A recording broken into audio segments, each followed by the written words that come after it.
Hey, how's it going guys? It's Nate here. And Fallout 4 isn't exactly the type of game that tries to show off humanity's best characteristics. Taking place in the wake of the most cataclysmic conflict in history, the Fallout universe shows us what happens after the world blows up and society breaks down. And so it will be left up to us, the sole survivor, to ultimately determine the fate of this post-apocalyptic land. Or, at the very least, the fate of post-war Boston and the surrounding metro area. Throughout this great journey of ours, Fallout 4 will present the player with a number of choices. Some big, some small, some more impactful than others. The game makes a clear effort to present the majority of decisions and potential actions as morally hazy, intentionally creating no clear right or wrong options. However, that doesn't mean there isn't a good handful of acts we can take that are downright evil at times. After all, this is a wasteland, and it only makes sense that our character would be able to indulge a dishonorable side. And some of these dubious decisions lead to interesting or otherwise hilarious consequences worth exploring. So, that's what we're gonna do today, as we take a look at 5 more evil things you can do and may have missed in Fallout 4. Part 4, I think. Starting off, Fallout 4's Nuka World DLC in many ways seemed to be Bethesda's effort at offering the player as many chances to be an absolute bad guy as possible, giving you the ability to do everything from backstab political opponents to conquer the Commonwealth in the name of barbarians. However, one such opportunity for evil you may have missed centers around a random encounter the player may have when traversing the Nuka World theme park's outskirts. When wandering about these wastes, the sole survivor has an ever so small chance to stumble across a small group of 3 travelers, led by a polite woman named Cora. Cora will inform the sole survivor that she's with her sister Chelsea and brother-in-law Pete. Together, they're fleeing a recently destroyed settlement, slowly making their way across the wasteland to Diamond City. They've heard tales of its great walls and relative security, and hope it can offer them that protection it's known for. Despite being so close, none of these characters are actually all that familiar with Nuka World. They're just sort of passing through the region, and aren't aware of the horrible slave ring being run inside. And this is where you have the option to do something truly twisted. Because if you pass a couple of speech checks, you can convince Cora and her family that Diamond City isn't very safe, and Nuka World is indeed the place she should be, assuring her that from its walls she'll be offered comfortable protection and be treated like family. Cora, while a little bit hesitant at first, so long as you pass the speech checks, will end up agreeing, and promise to set out for the city sometime soon. Our parents were killed in the last raid. That was our sign to move on. We're hoping Diamond City will let us start over. Diamond City is a bust. Nuka World is where you want to be. That sure sounds great, but I just don't know. You're the first person we've ran into that had anything good to say about it. Nuka World is perfectly safe. You guys would fit right in. Really? Maybe the rumors we heard weren't true then. I'll talk to the others. I think we'll give it a shot.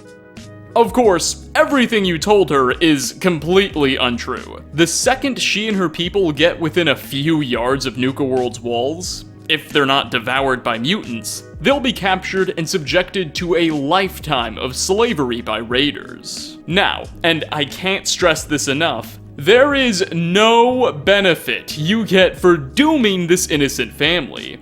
You don't get a reward from the raiders, no caps, no special items. You are condemning this pack of perfectly good people to a life of misery for absolutely nothing but the fun of it. I guess what I'm trying to say is that Preston probably wouldn't approve. Which, to be honest, spiting Preston is reason enough for me, but you get the idea. Next on our list, the quest Devil's Due is Fallout 4's take on a horror-themed experience. It begins after your character discovers the bodies of some gunners, as well as their holotapes, just outside of the Museum of Witchcraft in Salem. When played back, the recordings reveal that these mercenaries were in the process of transporting some precious cargo to a client in Diamond City, when a strange, unknown beast attacked them, forcing them to seek shelter in the museum.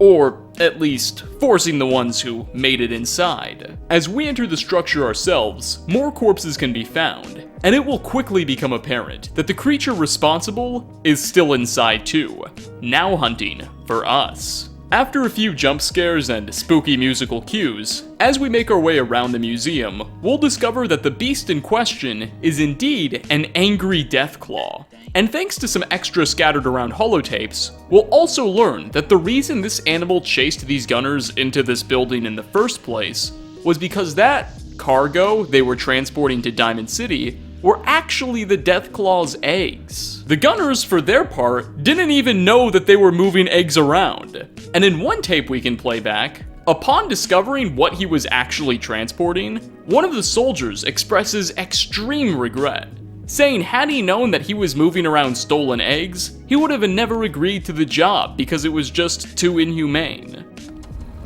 A nest full of Deathclaw eggs. A dozen, maybe more. Smashed to bits.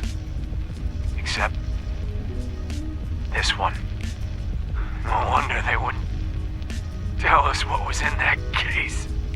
If I'd known, I would have personally told the gunner bosses and that glorified liquor cabinet in Wellingham to take those Diamond City caps and stuff them.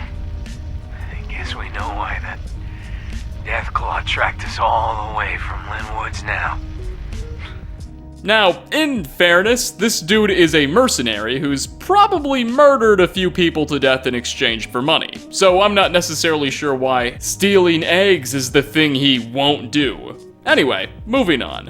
While most of the remaining eggs have been smashed, one still lies intact, and after picking it up and discovering all of this contextual information, we'll be given a quest marker to go return it back to its original nest. And when we do, one of its parents, presumably the one we didn't kill, will be waiting.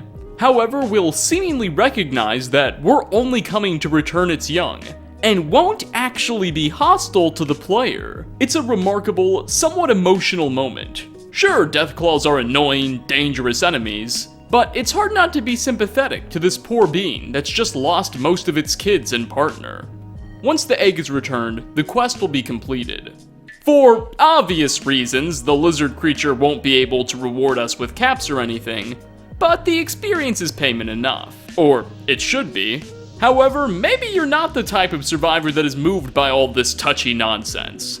The world is a cruel place. Perhaps the opinions of animals aren't something you're particularly interested in, and would prefer an actual cash reward.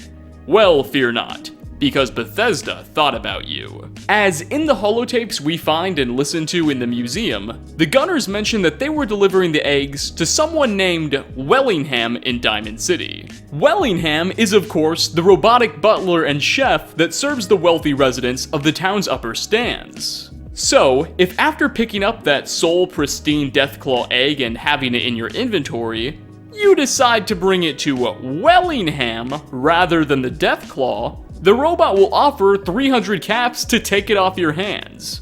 And if your charisma is high enough, you can even talk him up to 500. You waiting on a delivery? Of some Deathclaw eggs, maybe? What are you...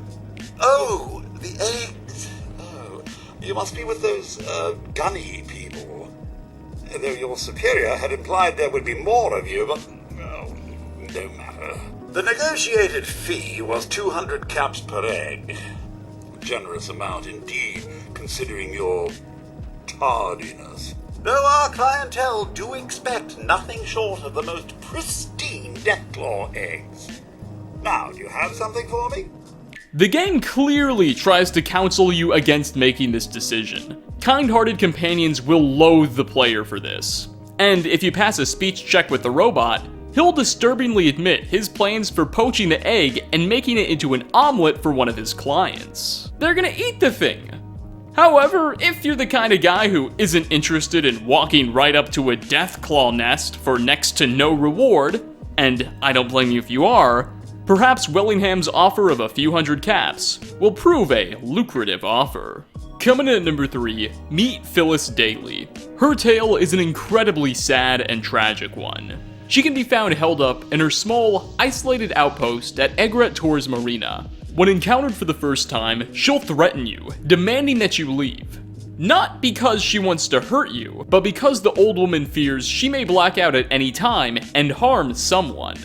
When you press further, Phyllis will reveal that she believes she's a synth, explaining a few years back while standing guard at a settlement and talking with her grandson, she blacked out for a few moments, and when she finally came to, realized that she had shot and ultimately ended the child's life. Since then, Phyllis has convinced herself that she must be synthetic, under the influence of the Institute, and has isolated herself from humanity.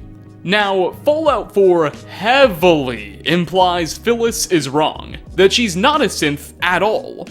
For one, we know the Institute isn't exactly a benevolent group of folks, but they don't just randomly order their droids to kill children. And Phyllis's own story makes it sound more like she's the victim of a mental illness rather than a synthetic infiltration.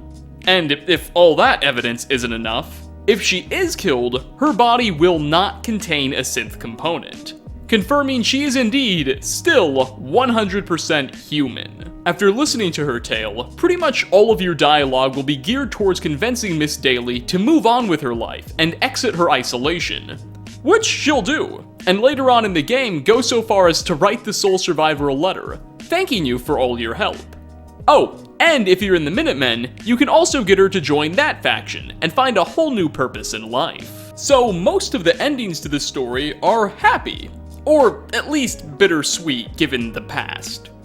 But if you're a member of the Brotherhood of Steel, a unique special dialogue option will become available with Phyllis. You see, once she's revealed her suspicion that she's in fact a synth, you can tell her that as a Knight of the Brotherhood, since she's admitted to collaborating with the Institute, it's your duty to put her down.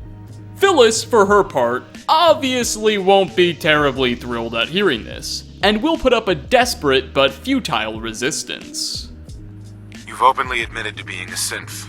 As a member of the Brotherhood of Steel, it is my duty to see you purged. The Brotherhood of Steel? You're welcome to try.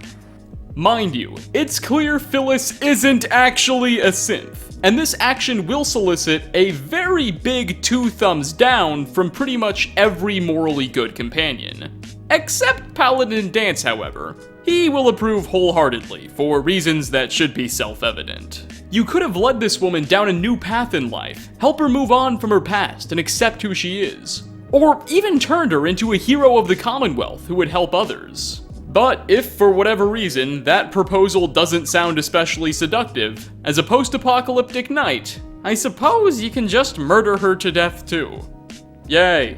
For 4th spot, we return to Nuka World. In fact, we're taking a look at yet another random encounter, though this one focuses not on a traveling family, but a more sinister individual. While outside the park, grazing about the deserts, you have a small chance at bumping into Dixie, a female high-ranking member of the Disciples, one of Nuka World's most powerful and cruel raider gangs. In Dixie's company will be a number of prisoners, and she'll inform the player that she's recently captured these folks, seemingly for fun, before asking which one of them she should murder first. Well. Fancy meeting you out here? Overboss. We were just debating which of these little lambs to bleed first. From here, the player will have the option to tell her, no, do not murder these innocent people, compromise and suggest that she just enslave them instead, or straight up answer her question and tell her which one you would like to see die the soonest. Does it really matter? Of course it matters. One of these lucky fellas gets the privilege of watching the other die first. Take the ghoul first. Do it. I've had enough of this world. I like your style. Save the fresh one for last. Before watching as she begins butchering all of these innocents. It's frankly pretty disturbing, but again, I do suppose that's the whole point of this DLC. Thankfully, if it makes you feel too uncomfortable, just remember that Dixie's not an essential NPC, so she's not safe from your wrath herself. And finally, last on our list, we set our sails for the irradiated island that is Far Harbor. Here, if the player has earned the trust of the Children of Adam, one side quest that may be offered to you is titled Witch Hunt, and it follows a very interesting narrative. The mission begins when the leader of the faction, Confessor Tectus, informs you that he believes one of his children of Adam, Sister Aubert, is secretly harboring some disloyal emotions. But he can't prove anything just yet, so asks you to investigate. Keep in mind, the punishment for what Sister Aubert is being accused of is death, so don't forget about that. During your investigation, the player will find out that Sister Aubert used to be romantically engaged with a man named Brother Edgar, who the current leader Tectus had killed for being too good of friends with the former leader. If confronted, Aubert will admit that she holds this against the High Confessor. And can you blame her? But it's not like she's planning an uprising, she's just a bit upset. Which, quite frankly, seems like an underreaction if anything. From here, you'll be given a few choices in how you proceed. A. Agree to keep Aubert's secret and lie to the High Confessor. B. Extort her for some caps to do the same thing. C. Tell her you have to inform the High Confessor of her treason, but give her time to escape, an interesting middle ground. Or D. Tell Confessor Tectus what Aubert's been doing. If you go with this latter option, you'll be rewarded generously with a unique artifact called the Inquisitor's Cowl. Plus, you'll earn some major friendship points with the active leader of the Children of Adam. And aside from that, it doesn't seem like much changes. The leader will promise that appropriate punishment will eventually be dealt, but he'll leave it at that and not elaborate. However, if you wait a couple of days and come back to the nucleus, you'll notice that Sister Aubert is gone. Just like that, disappeared, nowhere to be found. If you approach Confessor Tectus after revealing Aubert's treason, then he may say the following phrase. Had you heard, child? It would seem Sister Aubert has gone missing. Such a loss. Now, what did you need? Indeed, thanks to the results of your investigation, Tectus seems to have had her killed. Even more discomforting is the fact that he doesn't openly admit it, but only loosely allude to the crime, suggesting that the rest of the faction probably wouldn't approve. Or maybe this is just a man who really appreciates his sarcasm. Whatever the case, you did a bad thing if you went this route. And with that, we are going to wrap up. 5 more evil choices you may have missed in Fallout 4 Part 4. Thanks for stopping by, everybody. Which of the malicious decisions that we explored today did you find to be the most interesting or otherwise entertaining? Leave a comment down below. As always, like ratings are very much appreciated. Special thanks to all the patrons appearing on screen now for their support. Again, thank you for watching, and hope to catch y'all in my next video. Peace out, everyone.